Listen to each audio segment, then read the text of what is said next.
Britain. Brexit has not gone well. It's going to be a hard Brexit with no deal. Now, in my opinion, this was always where it was going to go. With the European Union, you've got 27 states that all have veto power. There's no way you can make everybody happy considering all the issues that are in play, especially since some countries want to punish Britain. That's nothing compared to what's coming. Because the only way that Britain can avoid a hard depression, forget recession, that's now baked in. A depression is to get a free trade deal with the United States as quickly as possible. And Lighthizer knows this, and Lighthizer has explained this to Donald Trump. Quick war story, literally. You guys remember World War I? I mean, not personally, obviously, but we had a bunch of destroyers that by the technology of the day were really, really crappy. A lot of them started leaking in dry dock, which shouldn't be technically possible, but it happened anyway. At the end of the war, we scrapped a few of them in order to get parts to keep the rest going, but even then it didn't work very well, so we ended up mothballing about 44 of them.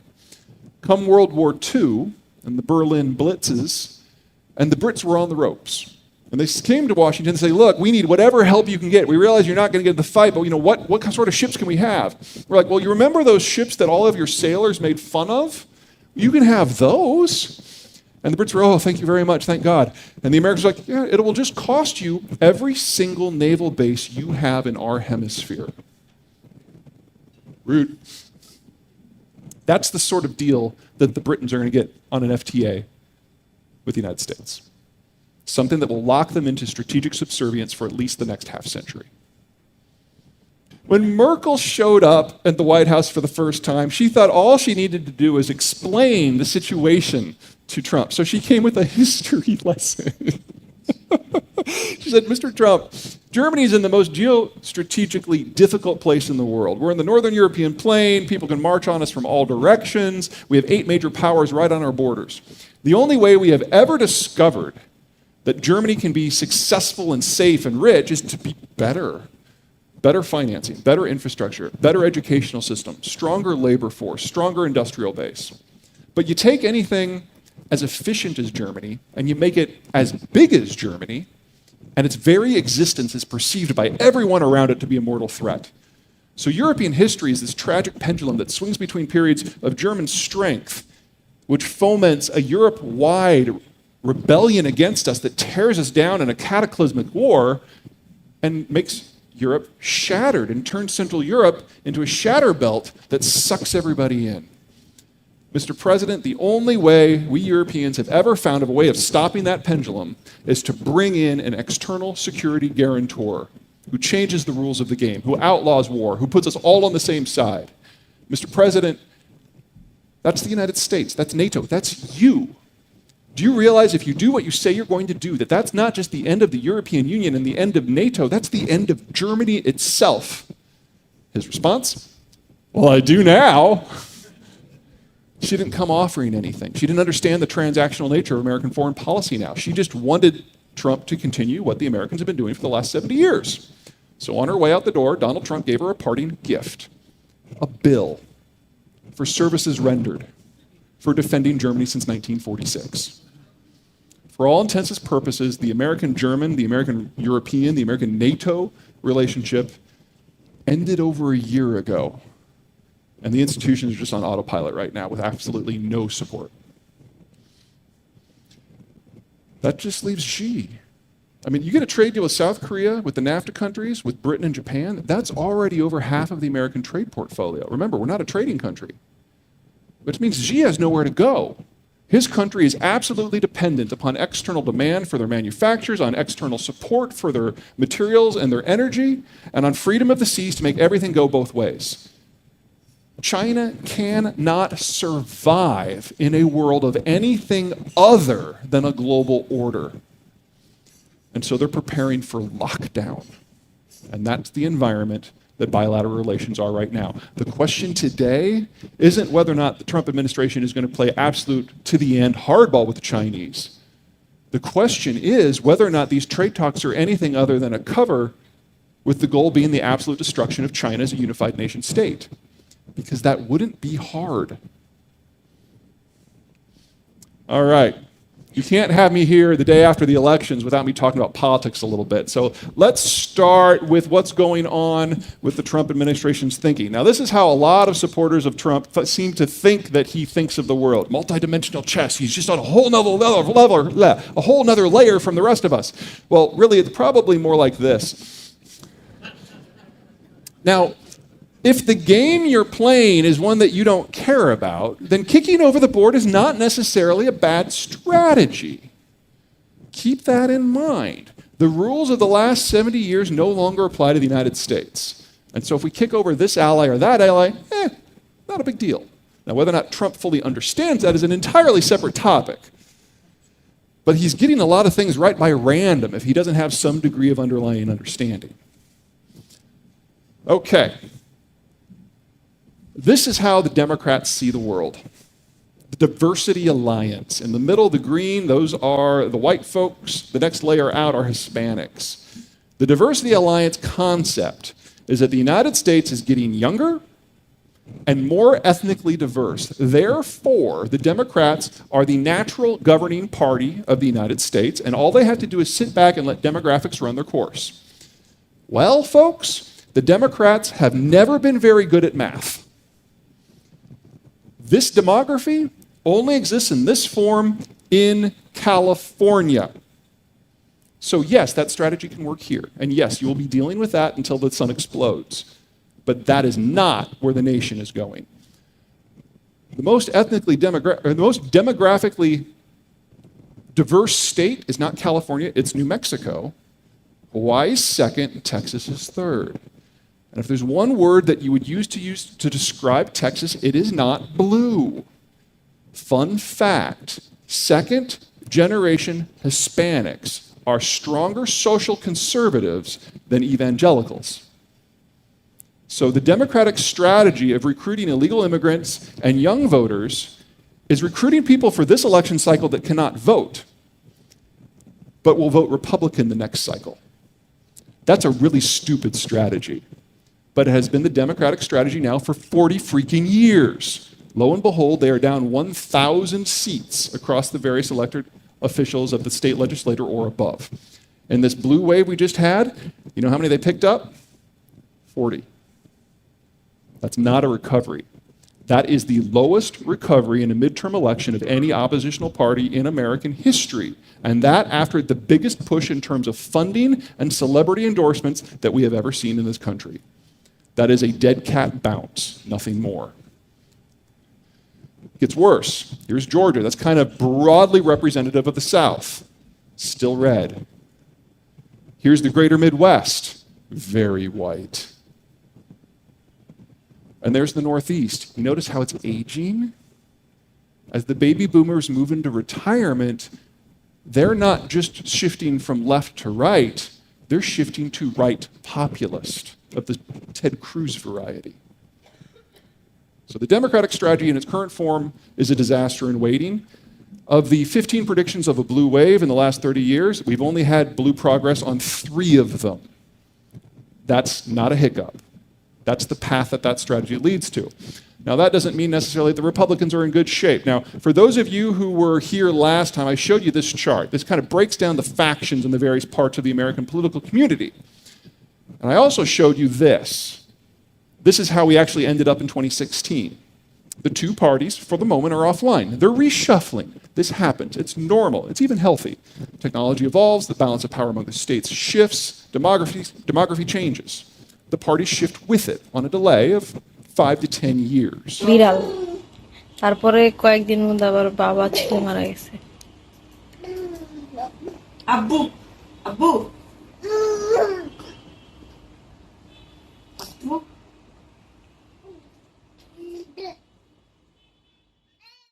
Well, something to keep in mind that of the first world countries, we have the lowest regulatory burden, bar none. And one of the advantages of being a federal system is you've got 50 different sets of policies, and you can mix and match and try different things. And so all 50 states are not going to double their industrial plan. No. Just Texas. Texas is probably going to triple. Northern Mexico is probably going to triple. Here, it's going to be a really squishy figure because so much of the tech sector is also in services, so it's kind of a hard measure. But different states are going to be able to take care of this at different angles. And if you're kind of looking for like the one thing to watch to determine if we can even try this, assuming the green transition stops today, assuming all we do is build out the industrial plant in order to produce our own manufactured goods, we need to increase electricity production in the United States by 50%. And if your community cannot get the extra power, then it's really hard for you to get into manufacturing. So there's going to be a lot of lead time here. I phrased that wrong. There's going to be a lot of leading indicators that tell us who is going to try to grab an outsized chunk of this. When we think of globalization, we're usually thinking of transport and manufacturing, and there's nothing wrong with that, but every sector we have is globalized. And if you look at the original green revolution, lowercase g, the agricultural revolution of the 50s, 60s, 70s, and 80s, it was about bringing industrial inputs to lands that hadn't had them before, places that could not be major agricultural producers without synthetic fertilizers. The biggest beneficiary from that is Brazil. And the biggest provider of those things is Russia. And the biggest processor of these things is China. So it doesn't take any more than a mild case of deglobalization to break global agriculture in its current form. And there's no way you do that without losing 1 billion people. So the countries that are able to have an indigenous supply system for agriculture are largely exempt. The places that were producing food before 1950 because they had good land and good weather are largely exempt. And the US is at the top of the list in both of those. We only import about 10% of our nitrogen fertilizer, only about 10% of our phosphate, and most of that comes from within the hemisphere. We do import 90% of our potash, but almost all of that comes from Canada. So, they are good for something.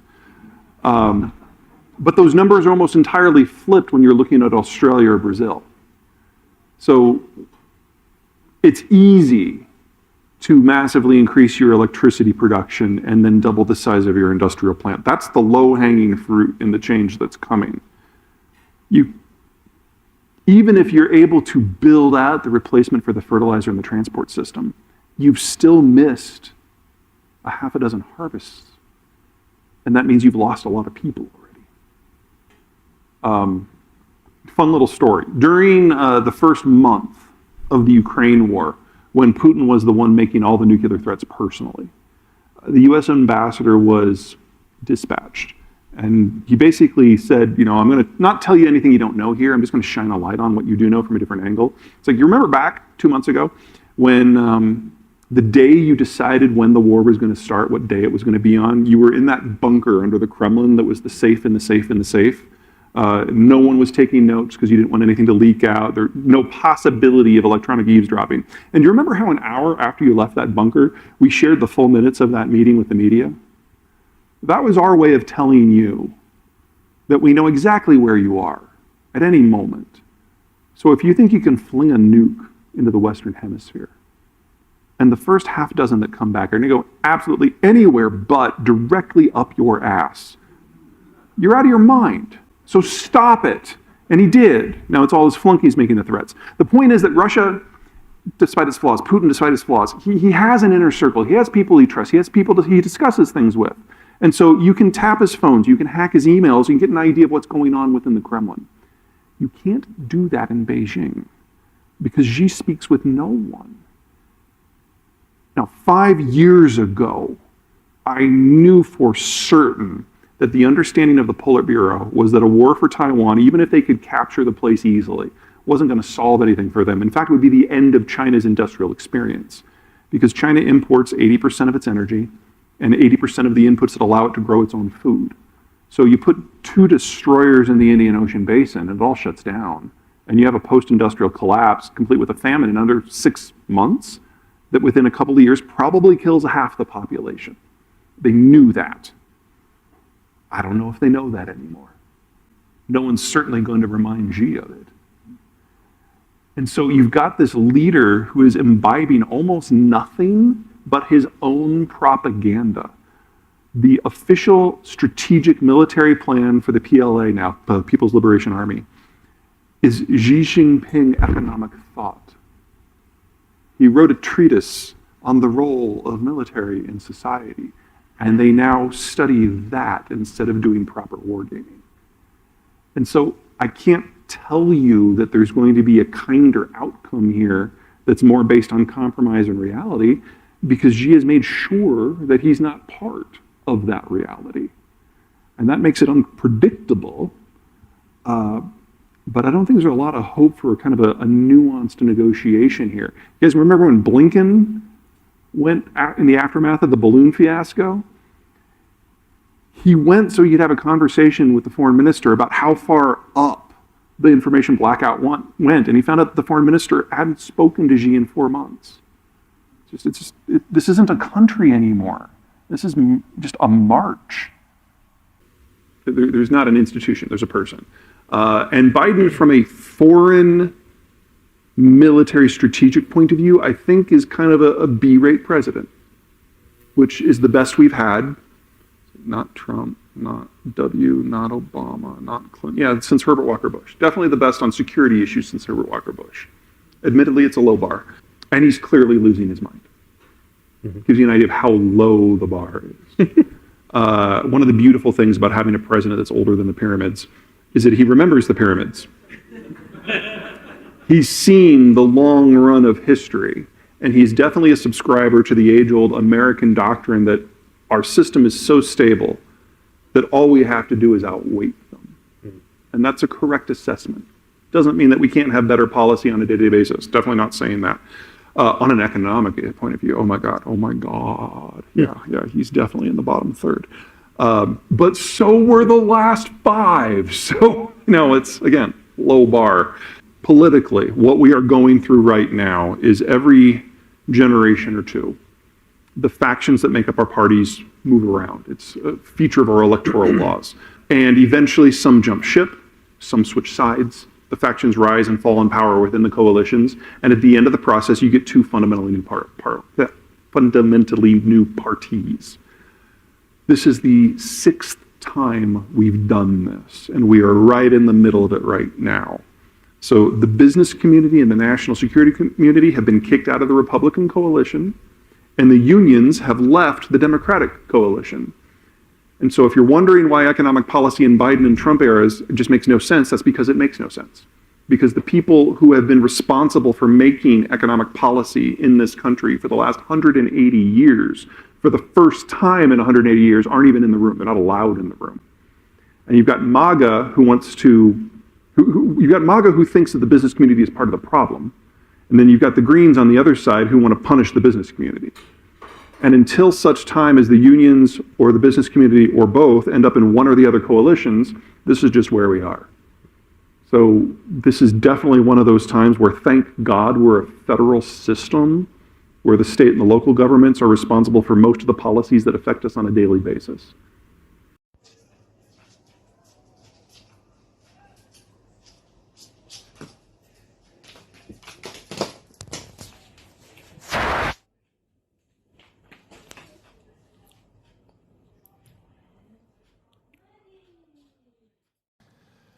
And then there's China. Now, that is already one of the world's 5 fastest aging workforces in human history. And 3 months ago, the Chinese government updated the data. They're now reporting a 70% drop in the birth rate since 2017. That's a faster decline than what was suffered by the Jews of Europe during the Holocaust.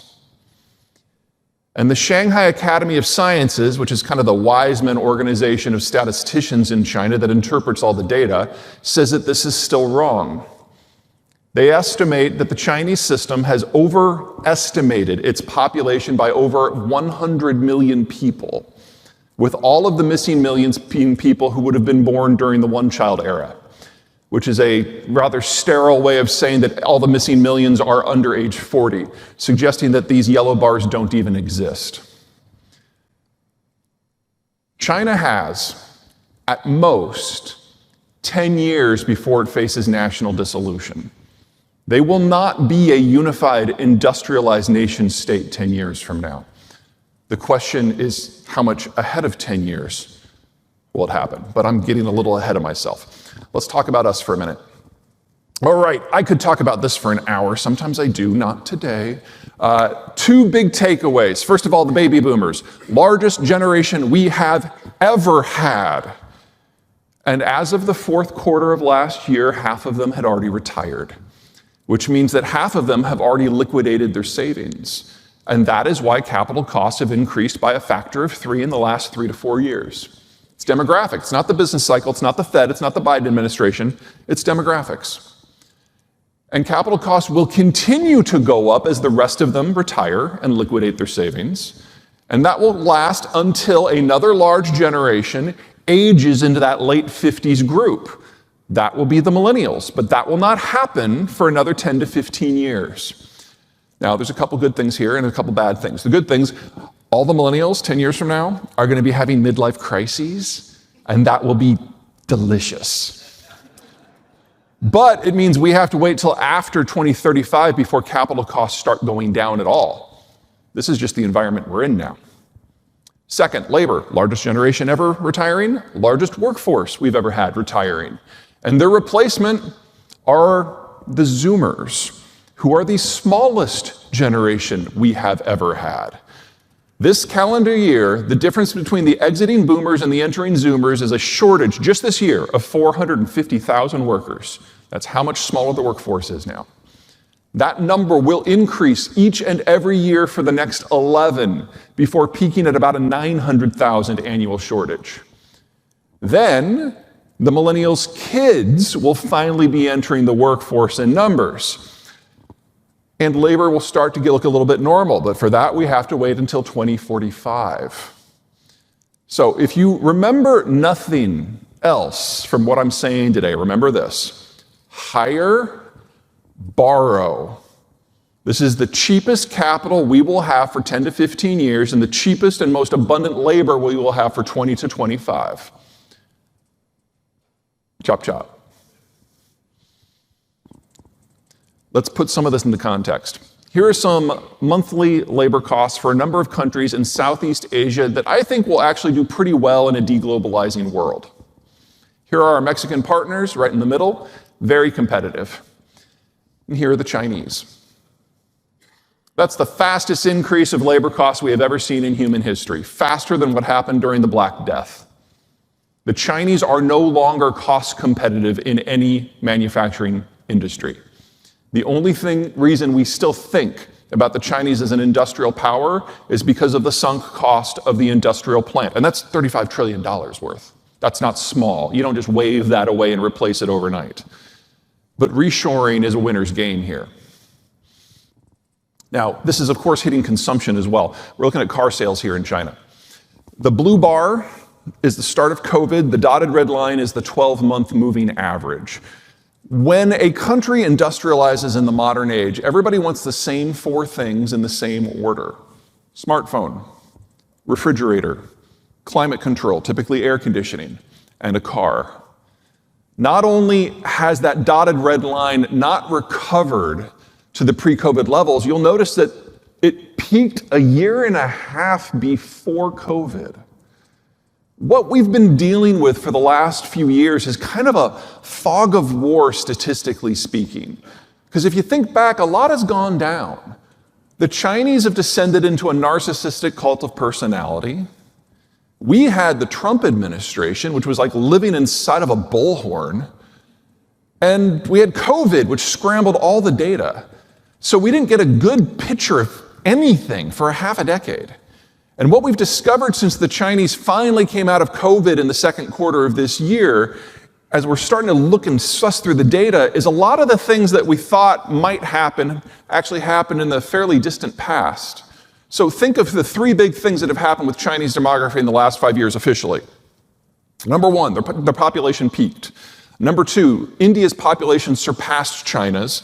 And number 3, the United States, the average age of the US citizenry is now younger than that of the Chinese citizenry. Those all happened in the last 5 years. And what we've discovered in the last 5 months is no, they didn't. Those happened 10 years ago.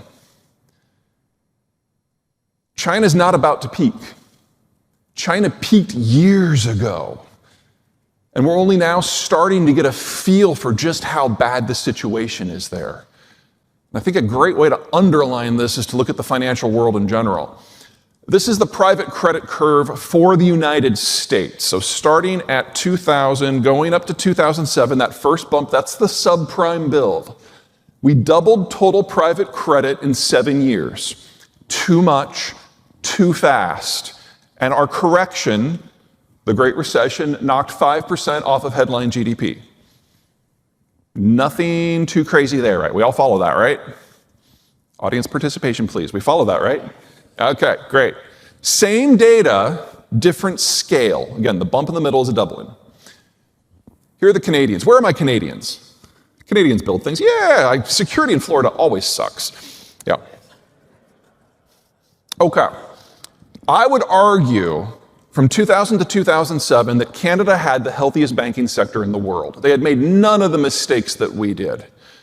But then we had the Great Recession, and the Canadians had a very Canadian response. Like, Americans just had the greatest recession ever. We can totally have a greater recession.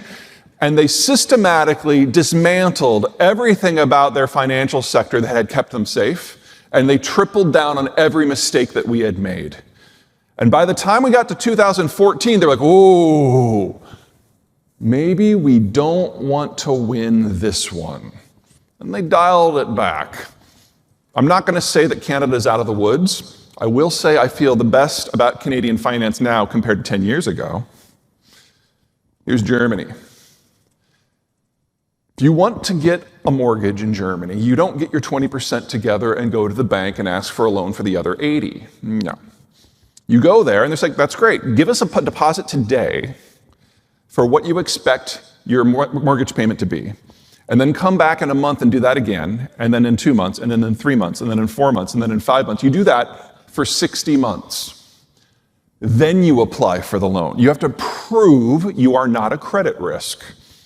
There are many deep structural problems that are potentially system-ending in the German system today. Financial overextension does not make the list. But wow, does it in Greece. 7-fold increase in 7 years. As of the day that COVID started, they were already down by 55% of GDP.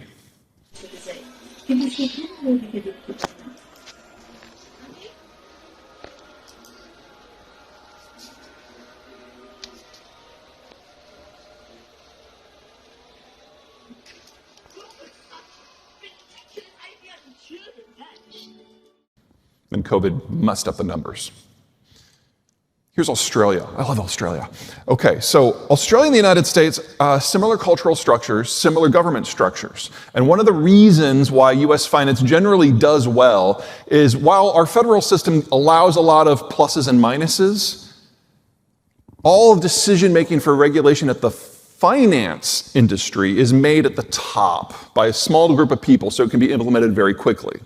So when the financial crisis hit in 2007, Sheila Bair of the FDIC, Paulson of Treasury, and Bernanke of the Fed basically crowded around a two-top at a bar in DC, and on the back of some cocktail napkins worked out what we would eventually come to know as TARP, which was the restitution program that put a floor under the crisis. But they were very American about it. If you had done something stupid, either as a lender or a lendee, you were on the hook for some of the losses. The Australians did something similar, but without that American characteristic.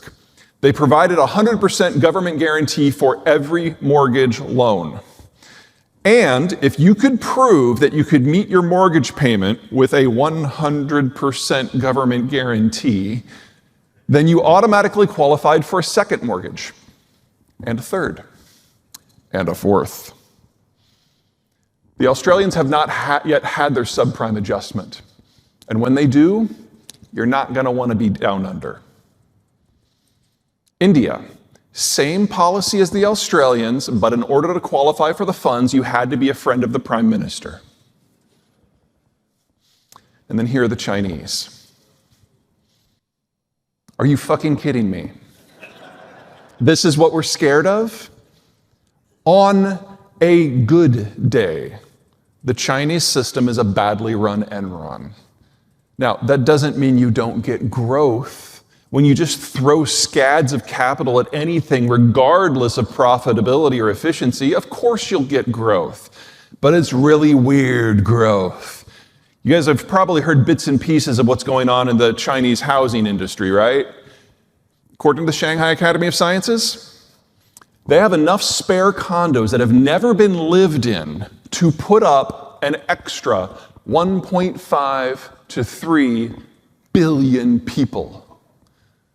The market value of those things is probably less than 10% of what they're booked at. And that's the sum total of the private savings of the bulk of the population. And the economic sector most exposed to this in China isn't manufacturing, it's agriculture.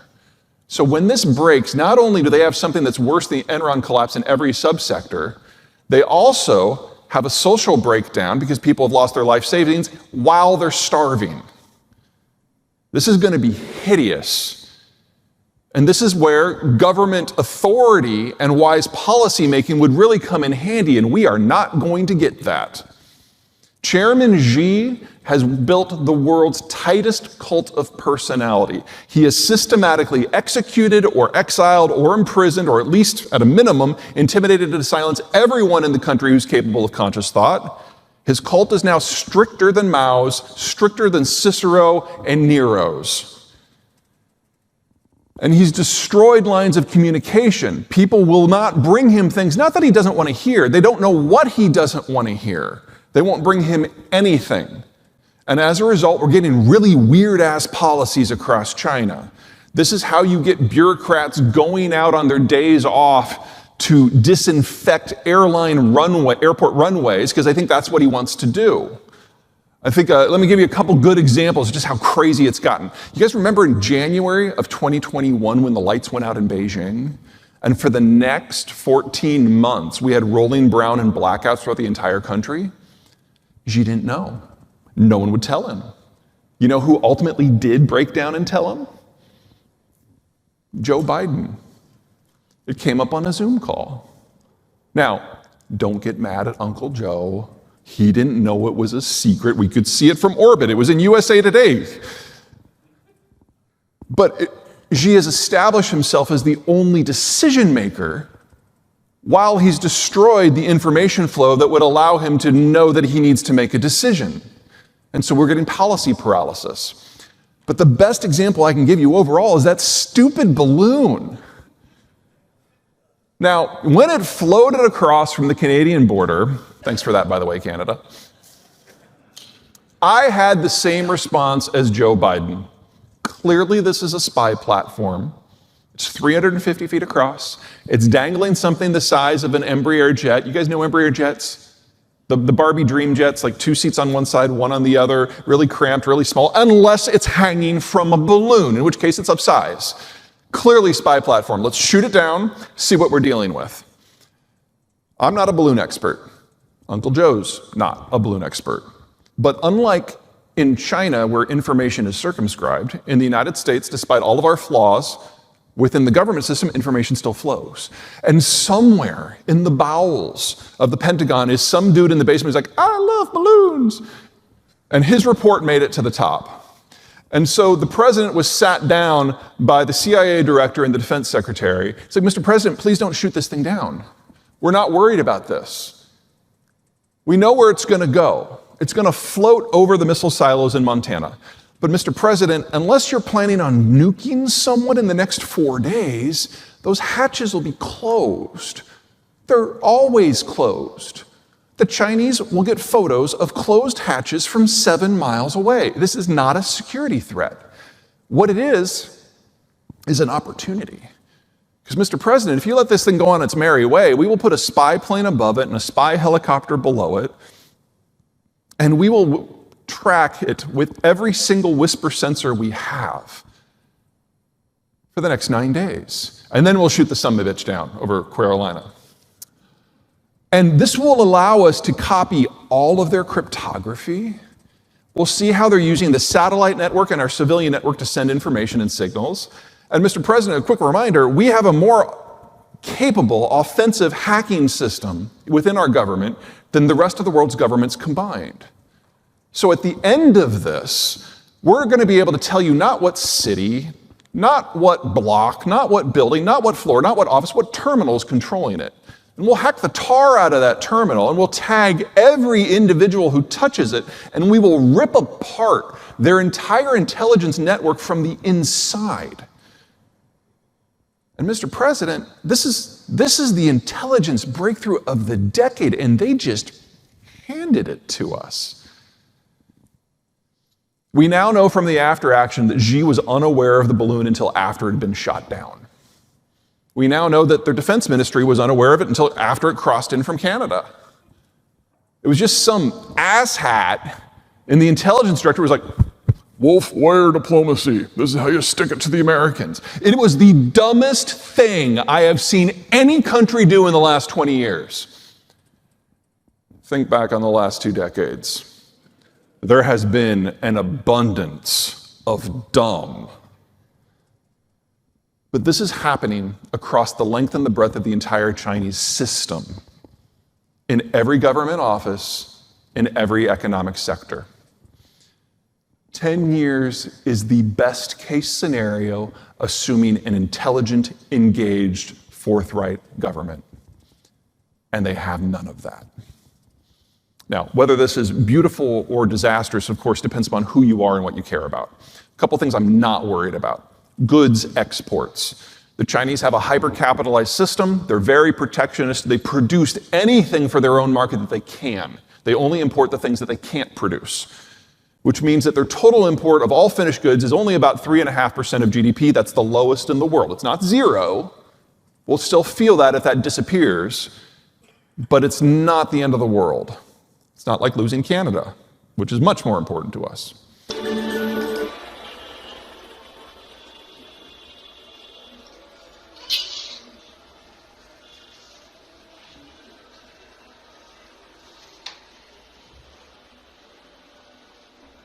আপনার একটা video 8 minute 7 minute 59 second বানাইছেন। Here is the Ukraine bump. Even at the worst, at the beginning of the war, never got as bad as our hurricane bumps. But here's everyone else. This is our new normal. In North America, the production is local. It's waste market driven. Everywhere else, it comes from a different continent. And it's driven by normal economics. There is now a permanent price disconnect between us and everyone else, and you can imagine what that means for competitiveness. Part of it means that we have the cheapest electricity in the world, because 40% of our power comes from natural gas-based generation. But we've also retooled our entire chemical system. Now, this ridiculously overcomplicated graphic, it's really not as bad as it looks. If you start with the bottom left, that dark gray bar, that's crude oil. You refine that to get something called naphtha, and then naphtha makes thousands of daughter products we use every day. Or you start with the bottom right, the light gray bar, natural gas, you crack that to get ethylene, and again, daughter products. Normally, you would only use natural gas to make this relatively narrow product set. The methanol and the butadiene groups for those of you who live in that world. Because normally natural gas is much, much, much more expensive than oil because it's difficult to produce and transport and store. But in the United States, where we have waste economics, we have retooled our entire industry to make this product set out of natural gas, which makes us the lowest cost, highest volume producer for every intermediate petrochemical process that humans use. And these are the products that ultimately go into consumer goods. The first phase of this, the chemicals build-out, is already done. The second phase, the mass manufacture, that is underway right now. Give you an idea of what this looks like sector by sector. Okay, love a good matrix. If you're at the bottom, your supply chain is a breeze. You can fit it all onto the back of a cocktail napkin even after you've thrown back a couple of bourbons. If you're at the top, you don't know who your third-tier suppliers are, much less your 13th. If you're at the left, you're dependent on mainland China. And if you're on the right, you're already enmeshed within the NAFTA system. Couple pegs in the ground to get you oriented. Energy. American workers, American capital, American steel, American midstream, American production, American processing, and for the most part, American consumption. Hard to go wrong there. Hard to go right with this one. The average iPhone has 1,400 supply chain steps, 91% of which involve mainland China in some way. The new iPhone dropped last month. If you're an Apple person, get 2. This is likely the last one. Even if you disagree with me on everything I'm saying versus China, keep this in mind. The president of Foxconn, the number one company that makes the iPhone happen in China, has thrown his hat in the ring to become president of Taiwan. And so the Chinese have opened land violations and tax evasion investigations into every Foxconn subsidiary in the mainland, and they will lose access to all of those facilities within 2 years. Let's go through a few of these. This is how you start. We basically need to double the size of the industrial plant on the continent. Now, chemicals being the base material that goes into everything else that we need to do, that is in our back pocket. We've already done that. Machinery, where are my Houstonians? There's got to be some people from Houston. Houston is the second largest producer of machinery in the world. Think of machinery as the stuff that builds other stuff. Oh my God, get to it already. You need to double at least. Quadruple would be better. And you need to do it by Tuesday. That's the volume that we need here. But electrical steel, I think, is the single biggest limiting factor. Doubling the industrial plant, adding in the processing capacity for a lot of the stuff that the Chinese do, we need to increase the grid's capacity by roughly 50%. That means the amount of electrical steel we're going to consume is going to go up by at least a factor of 30. We haven't had to do this since the 50s when we first electrified. Now we just have to have a massive expansion. And if we can't pull that off, none of the rest of this can even be attempted. Electronics we talked about. Okay, automotive. Not a big fan of Donald Trump for a number of reasons, but NAFTA 2 I thought was very well done. And 85% of the supply chains for American headquartered automotive firms, they're already done within the North American market. Network effects are very rapidly taking care of the rest.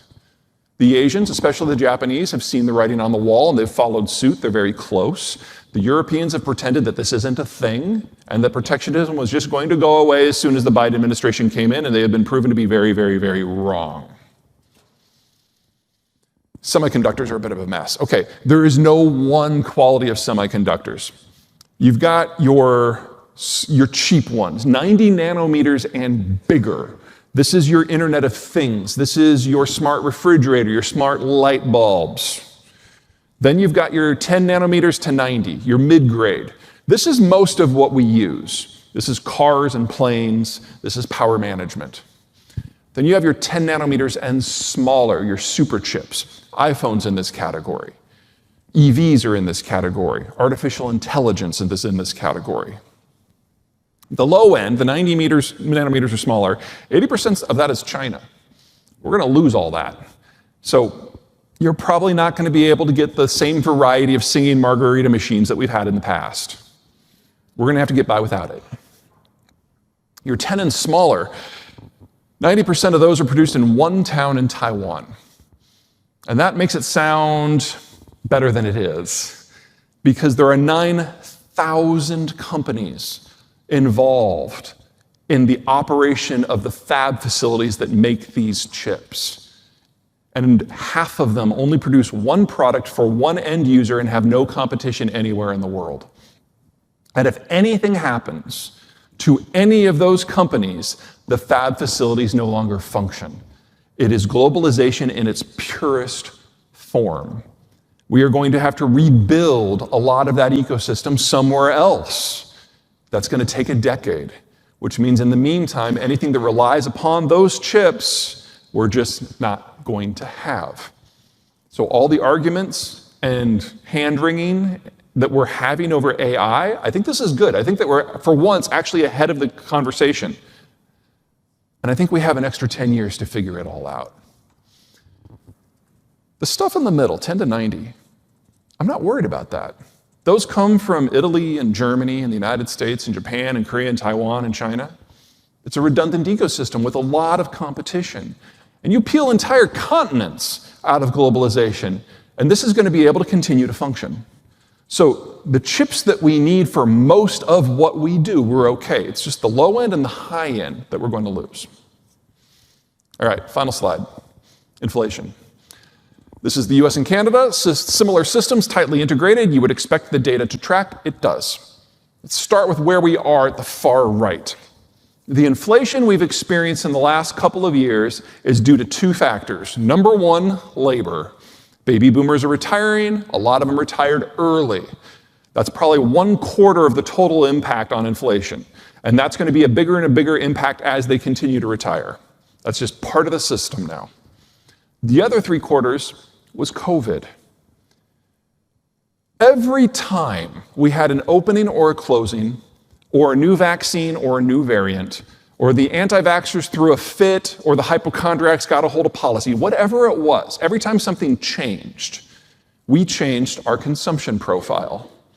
And every time that happened, it took you all 1.5 years to figure out how to service the new demand profile. Well, about 2 years ago, Florida, Arizona, and Texas reopened for the last time. And over the next 5 months, every other state except for California, plus Alberta, opened as well. And then about 3 months after that, the rest of Canada and California finally joined in. It's been 1.5 years. Supply chains are mostly back to normal. And so we've seen inflation tracking down for months. Joe Biden deserves none of the credit for that. This was us, not him.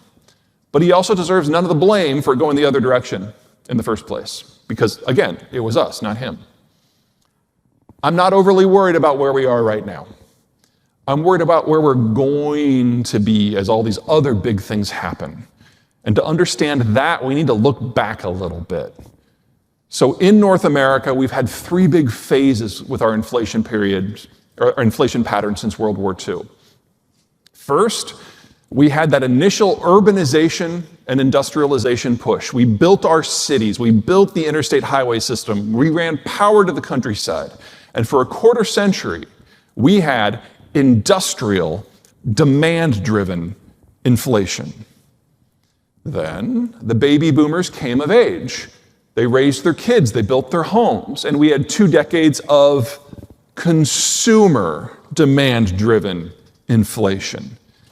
And of late, we've all been living in this weird-ass period. The Chinese entered the chat with 1 billion industrial workers, pushing down the cost of manufactured goods for everybody.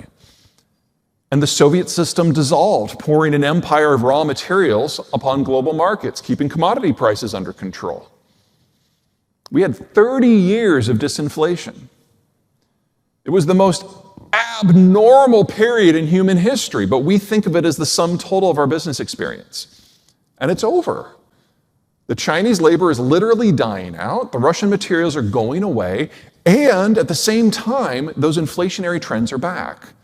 The boomers may be exiting stage left, but their kids, the millennials, are in their mid-20s to mid-40s. They're at the prime of their consumption years. They've got several years left to run with that. And if we still want stuff in a post-Chinese world, we are going to have to build it our damn selves.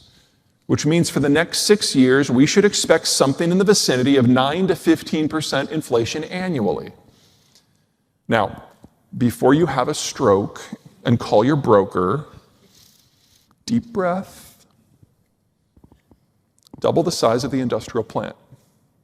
That means local workers filling local orders for local consumers on this continent using local energy, less water, more capital efficiency, greater technological penetration. And when we're done, we'll have a supply chain system that is largely immune to international shocks. This isn't a good story. This is the story of the greatest economic growth in the history of Canada, Mexico, and the United States. This is a great story. It's just that it's not a straight line. And there are a lot of bumps between here and there. And the more we front load, the better we are going to be on the backside.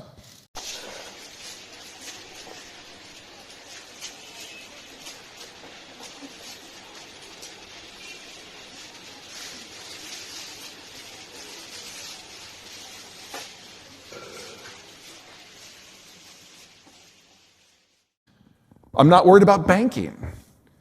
And honestly, that's because of the Russians, of all people.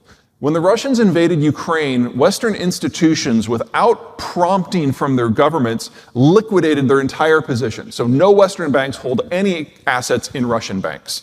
Now, Chinese banks rushed in to fill that void. And so the Western banks were like, whoa, this just screams of a future sanctions target, so we better reduce our exposure to the Chinese as well. And so today, total Western bank exposure to all Chinese banks is less than 1% of their total global holdings. I feel pretty good about that too. Commodities, of course, are going to be a problem. They're the number one importer of almost everything. But let's break that into two categories. Foodstuffs. The last thing a government does before it dies is inhibit food supplies to the population. So that is going to be good till the bitter end. Industrial commodities are different. We're going to have to rebuild the industrial plant of China somewhere else, but probably not all of it. A lot of it is just hugely wasteful. Housing industries, case in point. We're probably not going to have to rebuild $35 trillion, but we are going to have to rebuild what we rebuild fast. That suggests a lot of this in industrial commodities. But the real issue, I think, is going to be electronics. What we're looking at here is a fun little graphic from the American Enterprise Institute. The yellow arrows in the middle are pointing at what our total inflation rate has been since the start of the century, 75% roughly. Everything above that line has gotten more expensive. Everything below it has gotten relatively cheaper. And I'm oversimplifying here, but everything above it is something that requires fingers and eyes. Has to be a person that does it. It's usually a service, so healthcare, for example. And everything below that is something that beeps or you can plug into a wall, typically electronics. The reason that Asia dominates electronics manufacture is they've got a differentiated labor system. The person who does the programming is not the person who makes the semiconductor, is not the person who bends the metal or does the injection molding or pulls the wire or coats it. Those are all different labor skill sets at different price points. There are 13 different priced labor markets within the Asian system, and you can shuttle intermediate goods around. They all have their own economies of scale. They all have what they're really good at. We don't have that here. We have 2 labor price points. Anglo-America, Mexico, that's it. That's not enough. But that doesn't mean I don't think we're going to find something new. And I think the best way I can explain that is what has already happened to us with textiles, which is normally a very unsexy sector. Back before 1992, all the textiles, or most of the textiles that we consumed in this country came from the Appalachian states. And the business model was women with sewing machines. Then NAFTA happened, and all of those jobs moved to Mexico, but the model stayed the same, women with sewing machines. Then the WTO happened, and all those jobs moved to India and China, but the model stayed the same, women and sewing machines. And then COVID happened, and all of a sudden we had no clothes, and we're not Swedish, so that was never going to fly. So we need a new model here. And what we discovered is some companies started up in North Carolina with these giant facilities, at least 2 acres each, where they would bring in raw cotton, it would get cleaned, bleached, turned into thread, turned into yarn, turned into cloth, cut into clothes, and then sewed together. And the end product on the other side of it was cheaper than the textiles that we used to get from Bangladesh. The staff of these facilities, 2. Software engineer, mechanic. That's it. That's all it took. In the last 50 years, the model changed. And it wasn't until we found ourselves against the wall that we even felt to look for it. We're going to find things like that, but we're not going to know what they are until they happen. Let's talk inputs. This is Siberia, in case anyone's looking for a nice summer home. It's permafrost. The Canadians will tell you all about it. So permafrost, there's a point below the surface where the ground never thaws. But that doesn't mean it's a frozen landscape. That top layer melts every summer and you get something that looks like this, thermokarst lakes. Now, if you want to produce something in this zone, you wait for it to freeze solid, you build a berm up above that melt layer, And then you run a piece of infrastructure down that berm, a road, a rail system, a pipeline, whatever it happens to be, until you get to a concrete pad. And that's where you do your operations, and you can only do the operations in the winter, because you can only drill when it's frozen. That means the Russians have the highest upfront cost for mineral extraction on the planet. Now, it's a dynamic landscape, so sometimes an aquifer cracks open and the whole thing slides to the side. Or sometimes that aquifer drains down, in which case you get a sinkhole. Or sometimes you have a cold winter and extra water freezes into ice, and when ice freezes, it expands and it takes the land with it. These are all really bad for infrastructure. So they have the highest maintenance costs in the world. Now, the Russian population is going through a nearly Chinese population collapse. And the Russian educational system collapsed before the Soviet system died. So the youngest people in Russia who are worthy of the title engineer, they turned 63 this year. You think you have skilled labor problems? Oh, Nelly. So the Russians don't do this work because they can't. They rely upon foreigners. Exxon, BP, but really mostly the Germans and the Dutch. And that all stopped a year and a half ago. Whether it's because of war damage or sanctions or lack of maintenance, we need to prepare for a world where pretty much everything that comes out of the Russian system doesn't. And we're on the opposite side of that. Here is the upper Midwest at night. Who can see their home? We have any Midwesterners? A few of us? Woohoo! This, as the Midwesterners will tell you at length, they will sing its praises. This is the most important city in the history of Western civilization. It's Marshalltown, Iowa, where I'm from. Oh, come on, that was funny. All right, here is Bismarck, North Dakota. If you find yourself in Bismarck, you're going to have to ask yourself the very deep, soul-searching question, how? And this is not a frat party. This is the shale field of western North Dakota, the Bakken, and it's lit up because of a problem with transport. Now, oil's a liquid. It will conform to the shape of its container and stay there. So you can put it into a rail car or tanker truck or whatever. But natural gas is a gas, it disperses. So you have to have a system to gather it, to transport it, to use it, and you have to use it at pretty much the same pace that it's produced because storage is almost impossible. In North America, we have the world's largest and most redundant natural gas transport management system, but we can't keep up with what is coming up out of the shale oil projects as a byproduct. And so until we can expand the physical infrastructure, we have to flare it. And that takes 6 to 9 months to get it under control. And you can see the flares from space. Which means that in the United States, only in the United States, natural gas is priced differently. Not pure supply and demand, because most of the stuff is sold into the system at a loss. We have waste market economics. Here's what that looks like. This is Henry Hub. This is our primary natural gas pricing location. Do we have Texans in the room? Woohoo! You guys know what this is? Those are hurricanes. Storm comes through, mucks up everything, takes months to undo the damage. You get an elevated price environment. Or you did, until 2009, which was the year that the majority of the natural gas produced in North America came from shale fields. Here's February of 2021. This is what happened when Texas got cold. It got down to 25 for 4 days. And they lost their minds. And everything shut down. Not just natural gas, coal, wind, solar, nuclear, all of it just stopped.